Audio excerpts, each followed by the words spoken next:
Hello दोस्तों, my name is Rahul Jindal and welcome back to my channel unique learning by Rahul sir. तो dear दोस्तों, आज हम आपके लिए लेकर आए हैं एक स्पोकन की क्लास और उस स्पोकन की क्लास का नाम है माइंड, MIND। आप कहोगे सर माइंड में कौन सी स्पोकन आ गई? माइंड का मतलब तो दिमाग होता है, नहीं पता ना? चलिए फिर आज हम माइंड की क्लास के ऊपर ही चर्चा करते हैं। तो बिना किसी देरी के आज की क्लास हम शुरू करते हैं। Let's get started.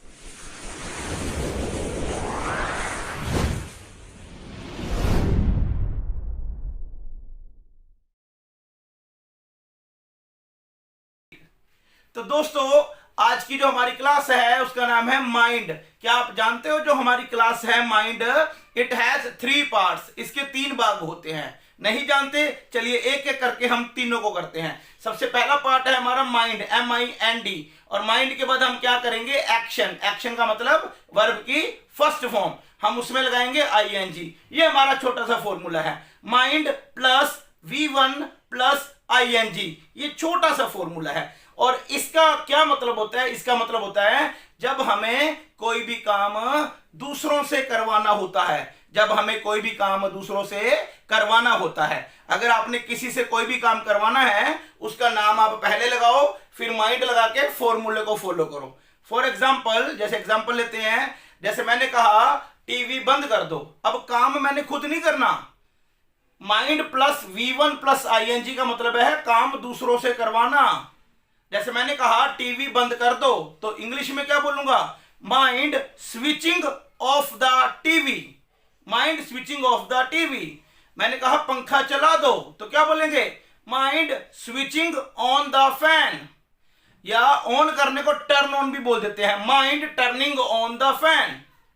क्लियर? जैसे बच्चों मैंने कहा कि पर्दा साइड में कर दो।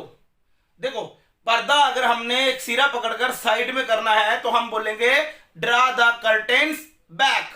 और अगर हमने पर्दा पकड़ के जैसा था वैसे का वैसा करना है तो हम बोलेंगे ड्रॉ द कर्टेन्स इन। आपने कहा सर खिड़की खोलनी है, प्लीज पर्दा साइड में कर दो, तो हम इंग्लिश में क्या बोलेंगे? Mind drawing the curtains back. अगर आपने कहना नहीं सर पर्दा जैसे था वैसे कर दो, तो इंग्लिश क्या बनाएंगे? माइंड ड्रॉइंग द कर्टेन्स इन। मतलब हमने V1 के साथ ING लगाते जाना है। जैसे मान लो पास है, PASS। पास का मतलब होता है कोई भी चीज एक दूसरे को पास करना। मान लो एक मोबाइल पड़ा हुआ है, मैं क्या वो मोबाइल मुझे पकड़ाना, तो हम क्या बोलेंगे? Mind passing the mobile. Remote पड़ा है, रिमोट पकड़ाना, माइंड पासिंग द रिमोट। मतलब माइंड के बाद जो भी V1 आएगा हमने उसमें ING लगाना है ना? कमाल की जानकारी। चलिए अब हम बात करते हैं इसके पार्ट 2 की। 2 पार्ट में क्या है? Mind plus noun. नाउन लगाना है, नाउन के अंदर हम कोई भी चेंज नहीं करते हैं। तो इसका क्या मतलब होता है? इसका मतलब होता है जब हम किसी को कोई भी काम सही करने के लिए बोलते हैं, जब हमने कहना हो कि भाई साहब ये चीज संभाल लीजिए, इसको सही कर लीजिए, तो हम माइंड प्लस नाउन का इस्तेमाल करते हैं। एग्जाम्पल लेते हैं, जैसे मान लो कोई हमें बुरा भला कह रहा है, हम उसको कहते हैं भाई अपनी जुबान संभाल के बात कर, तो हम क्या बोलेंगे? Mind your language. ठीक है? मान लो किसी का मोबाइल है, पॉकेट से बाहर गिरता जा रहा है, अभी गिरने ही वाला है, हम कहेंगे भाई साहब अपना फोन सही कर लो, अपना फोन सही करो, तो हम बोलेंगे माइंड योर मोबाइल। मान लो घर पे बच्चे आते हैं स्कूल से, जूता एक कहीं पड़ा होता है, कहीं पड़ा होता है, तो माँ कहती है बेटे अपने जूते सही करो, माइंड योर शूज। क्लियर? मतलब जब हमने किसी को कोई काम सही करने के लिए बोलना हो, संभालने के लिए बोलना हो, वार्निंग देनी हो कि भाई अपने काम से काम रखो, हम क्या बोलेंगे? Mind your on business. मैंने कहा अपना दुपट्टा सही करो मैडम, नीचे लग रहा है, तो क्या बोलेंगे? माइंड योर दुपट्टा। आपको मैंने 2 पार्ट करवाए हैं ना, आसान। फर्स्ट में क्या था? माइंड के बाद V1 में ING। इसका मतलब होता है काम दूसरों से करवाना, कोई भी काम ले लो।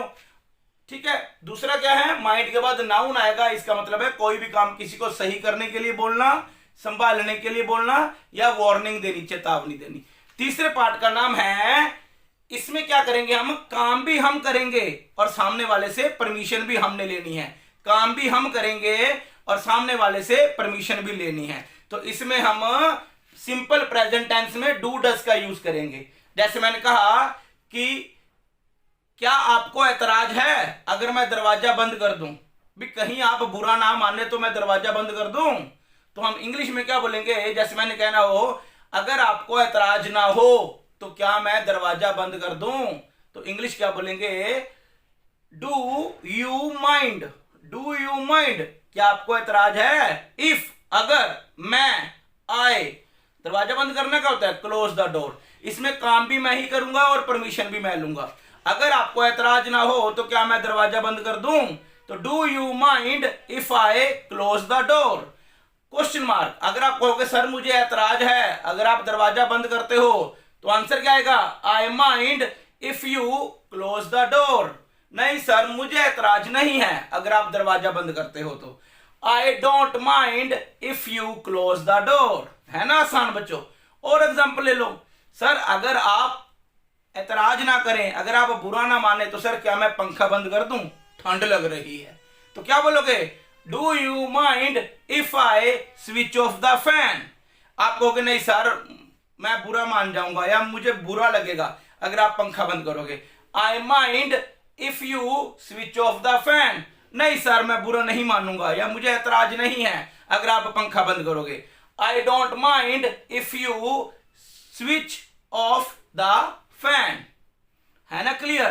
थर्ड पर्सन की बात करो, सर ये बताओ अगर वह ऐतराज ना करे तो क्या मैं खाना खा लूं, अगर वह ऐतराज ना करे तो क्या मैं खाना खा लूं। तो whenever we talk about third person in simple present tense we use does, हम does का यूज करते हैं। अगर वह ऐतराज ना करे या बुरा ना माने तो क्या मैं खाना खा लूं, तो क्या बोलेंगे, does he mind if I take food, does he mind if I take food, question mark. अब आप कहोगे सर उसे ऐतराज नहीं है अगर आप खाना खाते हो, तो अब हम आंसर में एस और यस लगाएंगे, तो एस और यस लगाएंगे माइंड के अंदर, तो आंसर क्या बन जाएगा, ही माइंड्स। अगर आप कहोगे सर उसे ऐतराज है, वो बुरा मान जाएगा अगर आप खाना खाओगे, he minds if you take food, मना करेंगे नहीं सर उसे कोई ऐतराज नहीं है अगर आप खाना भी खाते हो, तो he does not mind if you take food. है ना बच्चों कमाल की जानकारी, कितना बढ़िया कॉन्सेप्ट है। देखो हमने एक माइंड को लेकर हमने इसके तीन सेट बना दिए हैं, ठीक है। अब आपको क्या करना है बच्चों, आपने इसकी प्रैक्टिस करनी है। देखो जितनी ज्यादा प्रैक्टिस करोगे उतनी ज्यादा आपको टॉपिक है वो आपको क्लियर होंगे। तो ठीक है बच्चों, उम्मीद करता हूं मेरे द्वारा आपको छोटी सी इंफॉर्मेशन आपको आपके बहुत काम आएगी, आप इसको प्रैक्टिस कीजिए। तो अंत में मैं यही कहना चाहूंगा, अगर आपने अभी तक मेरी वीडियो को या अगर अभी तक आपने मेरे चैनल को सब्सक्राइब नहीं किया है तो मेरे चैनल को सब्सक्राइब कीजिए, उसके पास में जो घंटी का बेल आइकन है उसे आप प्रेस कीजिए, ताकि समय समय पर मेरे द्वारा बनाई गई वीडियो की नोटिफिकेशन आपको मिलती रहिए।